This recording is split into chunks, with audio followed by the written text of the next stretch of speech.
Penyaluran bantuan pangan non-tunai sebanyak 230 paket kepada keluarga penerima manfaat di Desa Ciampea Udik, Kecamatan Ciampea, Kabupaten Bogor melalui agen ini mendapat pengawalan langsung dari Kepala Desa Ciampea Udik.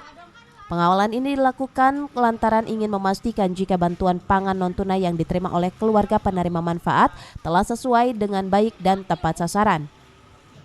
Alhamdulillah lancar semuanya, nggak ada problem. Ada berapa KPM sih Bu yang mendapatkan itu?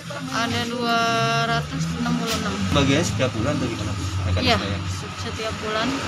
Selain melakukan pemantauan, dalam kesempatan ini Kepala Desa Ciampea Udik sempat membagikan masker gratis kepada warga. Pembagian masker gratis ini untuk mensosialisasikan tentang pentingnya penerapan protokol kesehatan saat berada di luar rumah. Alhamdulillah BPNT sudah terlaksana dengan baik dan kiranya tadi ada kesaksian ya barangnya begitu adanya bagus. Ada berapa sih Pak keluarga yang mendapatkan? 325 ya? Ya, 325. Kualitasnya gimana Pak? Bagus, alhamdulillah. Ya, alhamdulillah. Sekarang kita pembagian masker, alhamdulillah saya dicanangkan dengan Desa Ciampea Udik 16.000 masker.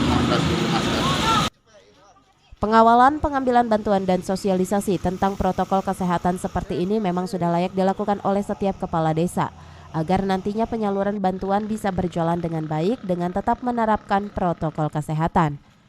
Dari Ciampea, Kabupaten Bogor, Mande Jajar melaporkan. Oke, Pak.